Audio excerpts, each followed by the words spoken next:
This episode is brought to you by the Jordan Harbinger Show. Okay, everyone, summer's coming, so it's time to get your summer reading list together.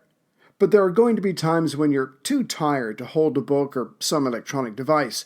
Sometimes you want to just lie there and let someone else do all the work. And that means a podcast.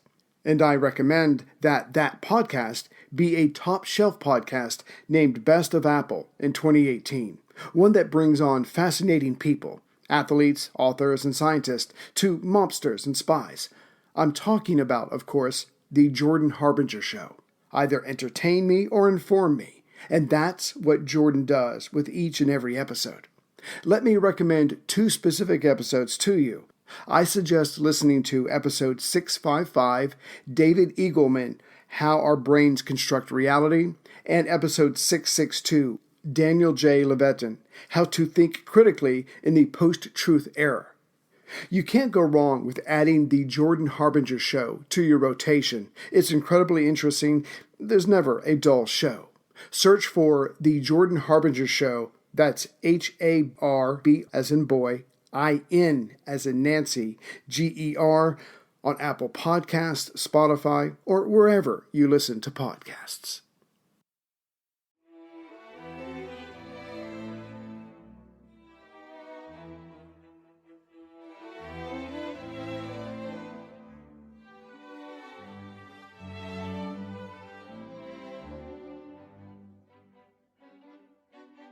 Welcome to Pax Britannica.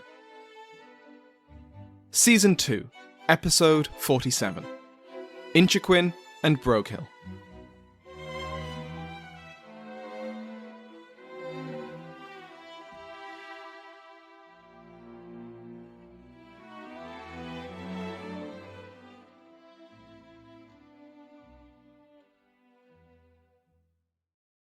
Welcome back to Pax Britannica. I'm your host, Samuel Hume.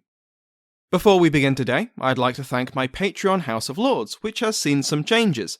Bell, Lord Williams, has ascended to the Earldom of Carrick. Neil Johnson has ascended to the Earl of Camberwara. They have been joined by the Earl of Ross, Hunter O'Malley, Lawrence, Earl of Kintore, Aaron, Baron Seltzer, Michael, Baron Seymour, Eliza, Lady Schultz, and Baron Bryn. Like all other patrons, they can now listen to this and every other episode ad-free. Go to patreon.com/Pax Britannica to find out more. Before we begin, sorry for the delay in this episode. It's been a very busy month, combined with illness in the family, and then capped off with me getting a cold that made me lose my voice, which is tricky for podcasting, and you might still be able to hear it. Thank you to everyone for your patience. Last time, we finished our mini-series on the East Anglian witch hunts, the largest English witch panic in history. Sparked by a single accusation in the Essex village of Manningtree, the witch panic spread throughout the region from 1644 until around 1647. Hundreds of people, mostly women but also some men and children, were accused of conjuring spirits, making deals with the devil, and causing harm through maleficium. The most famous, or infamous, individual involved in the East Anglian trials is the Witchfinder General, Matthew Hopkins, alongside his colleague John Stern. The two men led their retinues of professional watchers, searchers, and prickers throughout the region, offering their esteemed services to those communities they passed. For those services, they demanded a humble fee, which was often so high that more than one parish was left struggling with debt. However, gradually, the opposition to the witch hunt grew to the point where the witch-finders had to justify themselves to the public, to argue that witch beliefs were not superstitious, that their means of extracting confession weren't torture, and that their fees were not extortionate. Neither Hopkins nor Stern managed to do so. Hopkins died young, from an illness he likely caught when visiting one of the disease-ridden dungeons his suspects were kept in. Stern spent the next few years, and any fortune he'd earned from his witch-hunting days, fending off lawyers representing the communities he had helped. Now we return to the big picture, and to Ireland. We last left Ireland as King Charles, through his leading representative in the kingdom, the Marquess of Ormond, James Butler, signed the Cessation of Arms with the Irish Confederacy. This had not gone down well in England or Scotland, or among Protestants in Ireland. This isn't hugely surprising. In the King's British kingdoms, the Confederacy was seen as just a presentable face for the outrageous and barbarous violence of the Irish Rebellion. If you recall, the printers had had a field day reporting, exaggerating, or just completely inventing atrocities which the Irish rebels had committed in the uprising. Now, just a few years later, the King was agreeing to a truce to better fight Parliament in England. Even for English royalists, the cessation left a bad taste in their mouths, even before they considered the political repercussions of signing a truce with the Confederates. We've already covered the benefits and costs of the cessation to the King's cause in England, but to sum it up, he paid a very high political price for a very low return, with only a few thousand soldiers returning from Ireland to fight for him, with many of those being killed in battle, deserting, or defecting to Parliament's armies. In Ireland, it split the Protestant side.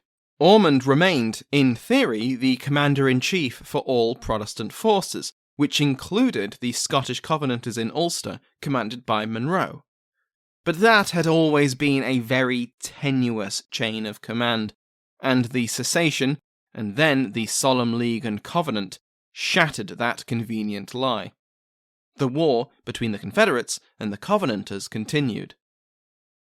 But the cessation brought other divisions within the Protestant side to the fore, most notably in Munster. Here, in July 1644, Lord Inchiquin published a unanimous declaration, which announced his defection from the Royalist cause to that of Parliament. The declaration explained that this desertion from the King's banner was due to Charles having agreed not to make peace with the Irish rebels without Parliament's approval. This was part of the Adventurers Act of 1642, passed by Parliament after Charles fled London, but which he had given royal assent to. Because if there was one thing both King and Parliament could agree on, even as they geared up for civil war, was that the Irish rebellion had to be crushed.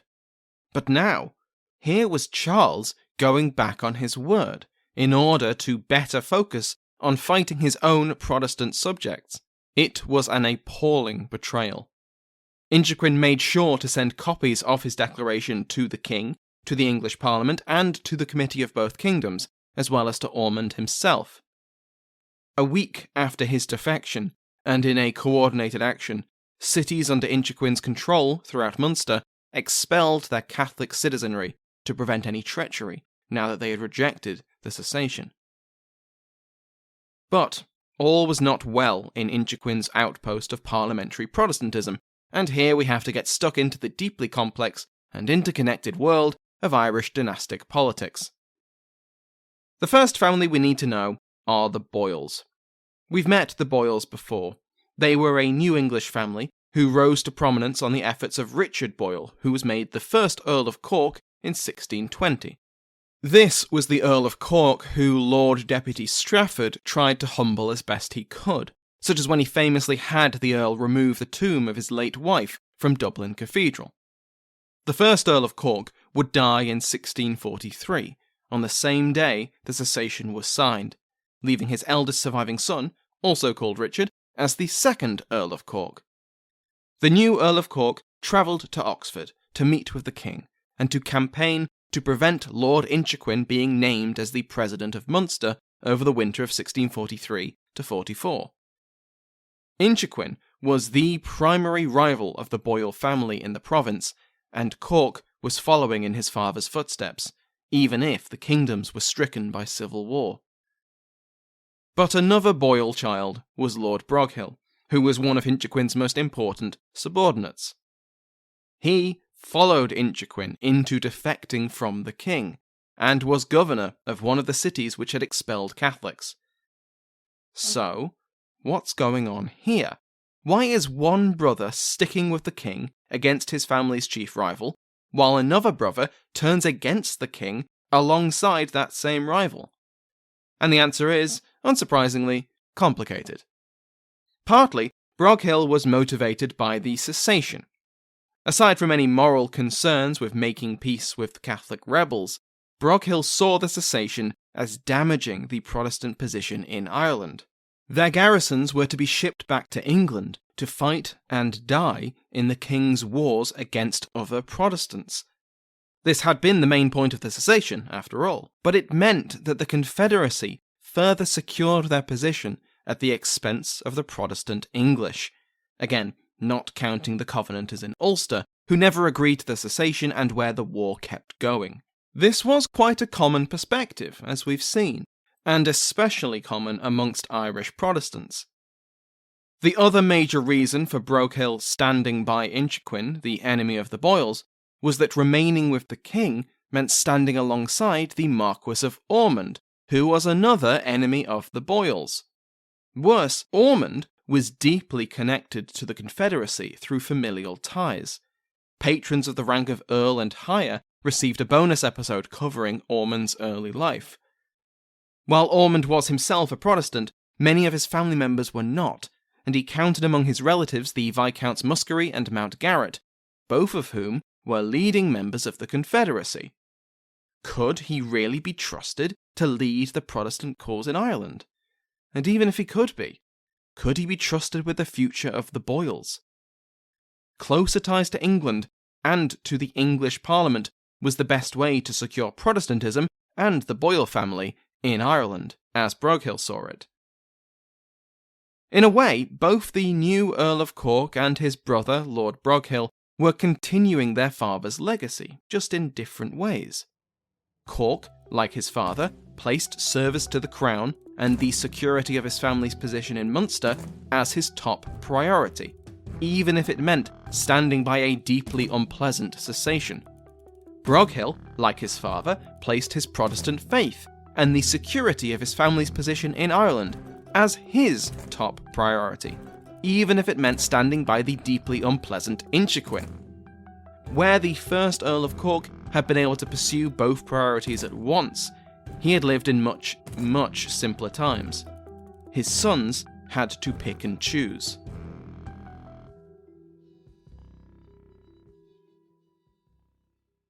Ben, we're on someone else's podcast. Let's not intrude too much. You've got 30 seconds to tell this wonderful listenership about the conference. Shoot. Oh, okay.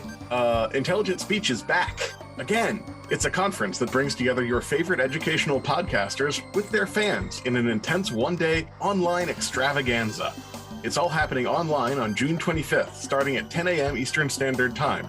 Between the 3 keynotes and the 42 individual sessions and roundtables, it's a 3-ring circus of online content. Wow. What are they going to be speaking about? Our theme this year is crossings of one form or another. Very arty, very chic. Amazing. Where can people get tickets? Intelligent Speech Conference, all one word, .com. And tickets are $30, but if you act now, you will get the early bird special of $20. And if you use this show's promo code, which hopefully the host will shortly provide, you will save an additional 10%. Wow! Cue rousing music.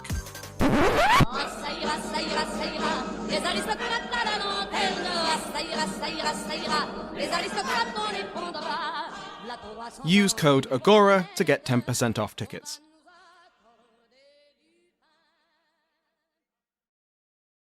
Broghill was not about to bury the hatchet with Inchiquin. Far from it. He was playing the game. Broghill travelled to London to meet with the Irish subcommittee, who were meant to be orchestrating the parliamentary war in Ireland, as well as the Committee for Both Kingdoms over the winter of 1644-45. When he returned in January, he brought with him parliamentary approval for Inchiquin to become the new President of Munster, and for Broghill to become the General of Horse for the province. Again, we might wonder at this. The Boyles had been angling for the presidency of Munster for years, and here was Broghill handing it on a plate to the family's chief rival. But this was, as Patrick Little puts it in his brilliant monograph on Broghill, merely a temporary expedient. By securing the presidency for Inchiquin, Broghill also secured his own position, and had Parliament's approval for it. He'd made new allies in London and strengthened his connections with the old ones. he was prepared for any dispute with his superior, which is convenient, because when Broghill had left for London, the two men had already begun to fall out. Little highlights 3 major points of division between them. Firstly, Inchiquin's willingness to negotiate with both the Confederacy and Ormond. Just 2 months after his unanimous declaration, Inchiquin was angling to be included in the next Cessation of Arms when the truce came up for renewal that year. Ormond was keen, but the Confederacy officially refused to include Inchiquin's forces while he still received aid from the English Parliament. After all, Inchiquin had only just made a big deal about repudiating the cessation. But as we mentioned before, Ormond had connections with the Confederacy, and his brother-in-law, Viscount Muskerry, agreed a deal with Inchiquin before Christmas that year. Now, we can partly understand Inchiquin's backpedaling on the grounds that he was incredibly isolated and vulnerable to Confederate attack. Supplies from the English Parliament had been slow to arrive, and the realization that he now stood alone against the Confederacy probably did a great deal to push Inchiquin back towards jaw rather than war. Even when attacked by Confederate forces in February, Inchiquin remained committed to warding off the Catholics through negotiation. He even tried to get in on the peace discussions being held between the King's agents, including Ormond, and the Confederacy in the summer of 1645, though that didn't happen. We can only imagine Broghill's reaction to all of this. As Little puts it, quote, "The mere fact that Parliament's Lord President of Munster was prepared to discuss unilateral deals with the King's Lord Lieutenant reveals the ideological distance that had grown between Inchiquin and that convinced parliamentarian, Lord Broghill, by the autumn of 1645.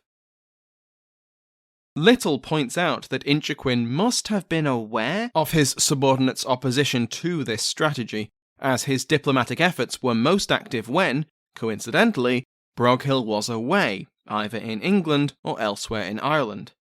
The second major cause of division between the two men was the Solemn League and Covenant.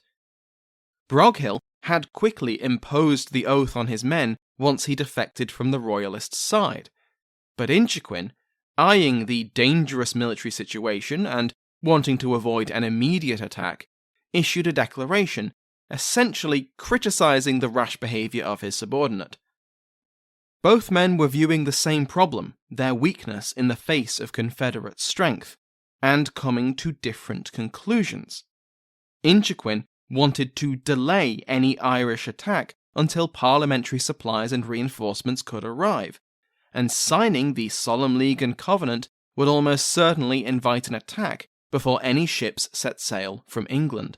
Broghill, likewise, wanted parliamentary support, but he realised that support would not be forthcoming until the former Royalists nailed their colours to the mast by signing the Solemn League and Covenant. They were both pulling in opposite directions, and so they went nowhere. Inchiquin's lukewarm position only partly fended off the Confederates, and suspicions of his loyalty to Parliament meant that few supplies were sent. The issue of the oath just kept coming up. In November 1644, Parliament eventually sent an agent to Munster to settle once and for all whether Inchiquin had taken the Covenant. Somehow, Inchiquin managed to either lie or otherwise avoid the question. In April 1645, the Committee for Both Kingdoms ordered an investigation into which of their officers had taken the Solemn League and Covenant as instructed. This list included Broghill, but not Inchiquin. A clerical error, perhaps?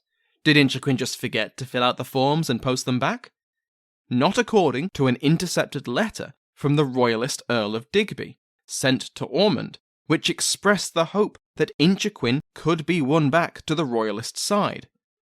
Why would the Royalists have this hope if Inchiquin had sincerely taken the Solemn League and Covenant? Money and supplies which had been allocated to Munster and Inchiquin were now held back. The only supplies which were sent came at the personal intervention of Broghill, who was, in Parliament's eyes, far more trustworthy. The third major cause for tension between the two men, and one which will come to dominate their relationship, was a growing trend within the Protestant Irish community, shared with the political scene in England. Factions, which had increasingly drawn further apart on religious and political issues. These were the Presbyterian and Independent factions, which we mentioned during our episodes on the Solemn League and Covenant, and which we'll talk much more about in an English context in a soon-to-come episode. As a reminder, the Presbyterian faction desired negotiation and compromise with Charles, and to, as the name suggests, institute a Presbyterian Calvinist church in England as well as Ireland.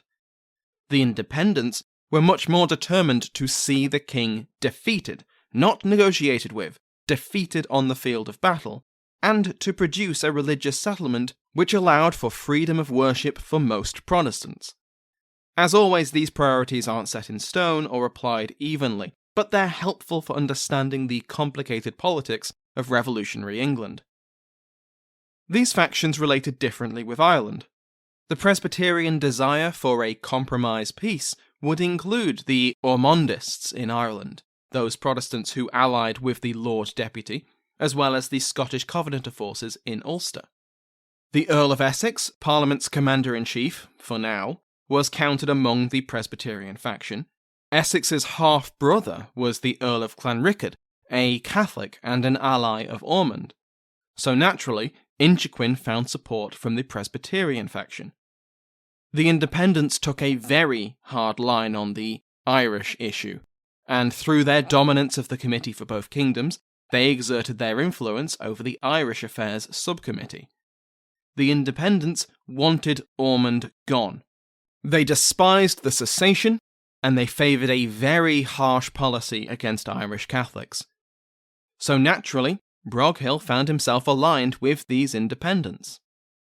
Little groups Broghill alongside zealous colonial administrators like ex-Lord Justice Parsons and Sir John Temple, christening them as the Irish Independents, and highlighting that many of these Irish Independents had been aligned with the first Earl of Cork in the decades before the rebellion.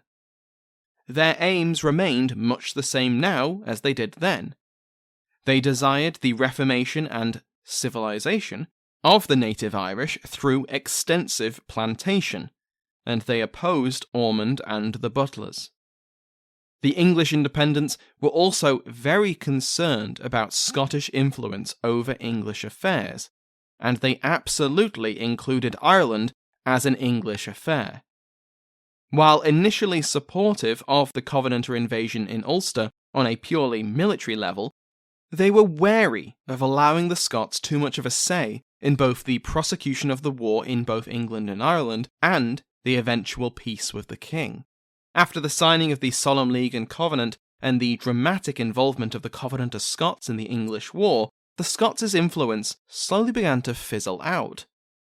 Partly this was due to events we've already covered. Montrose's Year of Victories not only humiliated the Covenanter regime and cast doubts on their military strength, but it hampered the Scottish army in England, which didn't want to campaign too far south in case they needed to suppress Montrose in Scotland. We'll cover the other factors in much more detail when we return to finish the First English Civil War, but for our purposes right now, the Independents were keen to reduce any bargaining power the Scots might wield at the negotiating table, and that meant reducing the reliance of Irish Protestants on Monro and his Covenanter army. Now we can better understand the factions within the broader Protestant side of the Irish Confederate Wars, and the delicate political networks which defined them. The Marquess of Ormond, holding Dublin, headed an increasingly shaky coalition of Protestant royalists who aimed to secure Protestantism and the king's authority in Ireland, but were open to compromise with the Catholic Confederation, and counted Catholics among their number. To their north, Robert Monro commanded the Covenanter army sent from Scotland on the outbreak of the rebellion.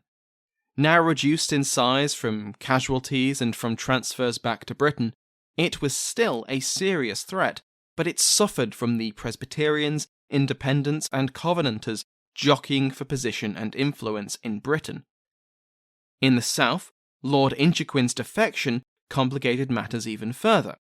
He could count on the Presbyterian faction in London for support, but their influence was on the wane, and his willingness to negotiate with both the Confederates and Ormond, and his resistance to signing the Solemn League and Covenant, made him suspect. His subordinate, Lord Broghill, saw things much more black and white. The cessation was a mistake, Ormond was untrustworthy, and negotiating with the Confederacy was a betrayal of Protestantism. His dislike of Inchiquin, initially for reasons of familial rivalry, soon gained a personal element, with the Lord President's endless wavering and backsliding. Broghill found his support in London from the Independents. So, the Protestant side of the Irish Confederate Wars is a bit of a mess. Hopefully we can view the Confederate side as one big happy family, a nice and simple, clear-cut and unified administration, all moving in the same way for the same goals? Now why ever would you think that? Thank you to my House of Lords, including but not limited to the King's favourite Frederick, Sue Bremner, Duchess of Wellington, Liam Hunter, the Marquis of Coventry, and Mark Petrie, the Earl of Mansfield. Remember that every patron, regardless of rank, receives an RSS feed, which you can put in any podcast app to listen to the podcast ad-free. Thank you to everyone who has supported me on Patreon or donated through PayPal, left a review, or told a friend about the podcast. These are the best way to support the podcast, support me, and to help the podcast grow. Thank you to Sounds Like an Earful for the interval music used in today's episode, to my entire House of Lords, and to you for listening. Use code AGORA to get 10% off tickets.